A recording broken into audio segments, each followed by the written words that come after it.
Okay, in this video I'm going to show you how to create strong passwords. If you're not already doing something like this, I would recommend that you do it, at least for whatever your main email account is or your wireless network, anything that's really important. Some account that you make for some website, some random thing, probably don't need to go through all this trouble, but the few important things I would suggest for you to do it. This procedure is called Diceware, and as you can see, we've got what is this, 5 times 5, we got 25 dice here. And what we're going to do is we're going to roll them in groups of 5 like I've got them lined up here, and that's going to give us 5 digit numbers. Then we're going to take each of those 5 digit numbers, and we're going to consult a list that has about 7,000 English words in it. We're going to find the corresponding number, and that's going to give us 5 words, which will then form our passphrase or our password. And the reason why we need to use dice to do it is because only a physical system that's subject to the laws of gravity and the vibration of the universe and all that kind of stuff can come up with truly random numbers. Computers can create pseudo-random numbers, but not random numbers.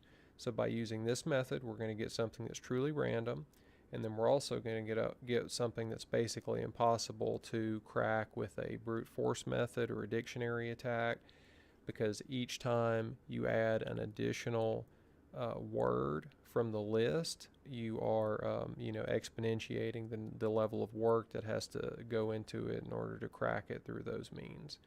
So if you're going to do something really important, I would suggest maybe use 7 words.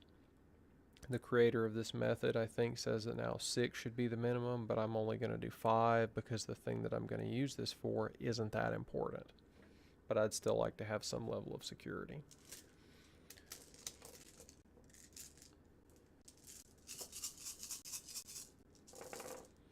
And if you don't have a bunch of dice like I've got here, you can just keep rolling the same smaller number of dice over and over again, right? And just keep writing it down.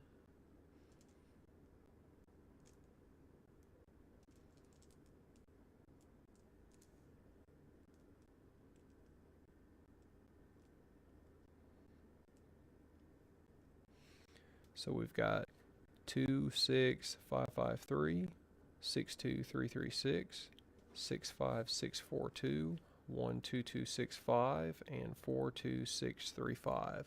Those are going to be the numbers that we use to consult the password list, and we'll do that right now.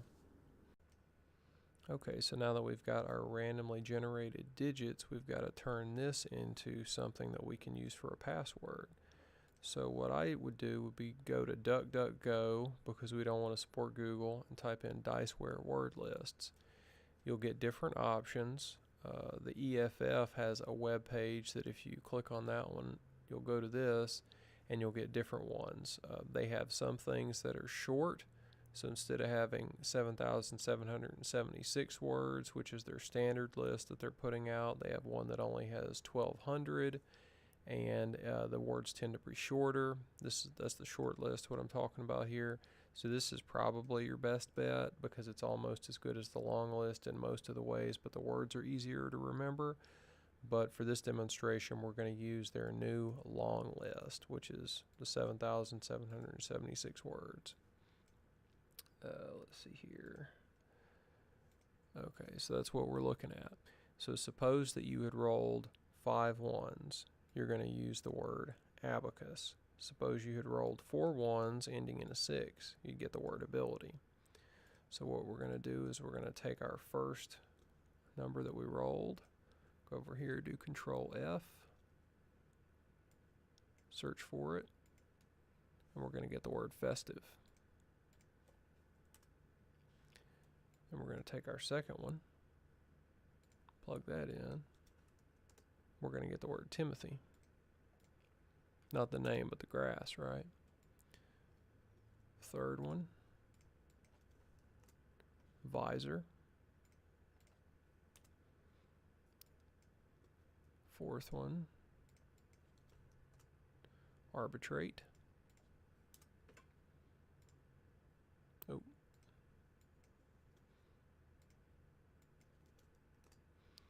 Last one's outlook. So this is what we're going to get here for our new passphrase. Festive Timothy Visor Arbitrate Outlook. And there's a couple different ways to do it once you get to this point. You can either run it all together without spaces,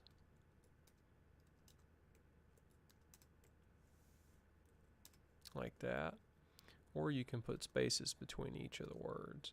It doesn't really matter. There's a few instances in which if some of the words can be formed by other ones in the string, then it would reduce the effectiveness just slightly if they're all run together.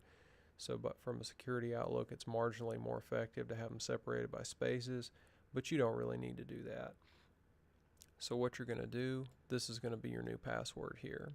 And once you commit this to memory, then you can kind of tear it up and throw it away and keep it in your head. I typically keep a reserve copy somewhere just in case I forget because my memory is not very good. But that's basically how you do it. You can go roll more dice and use this list or any other list to generate a new passphrase whenever you need one, and this is going to be very, very robust to anyone trying to hack your account by guessing your password. And if you really want to be secure, use 6 or 7 words instead of 5. Thank you for your time.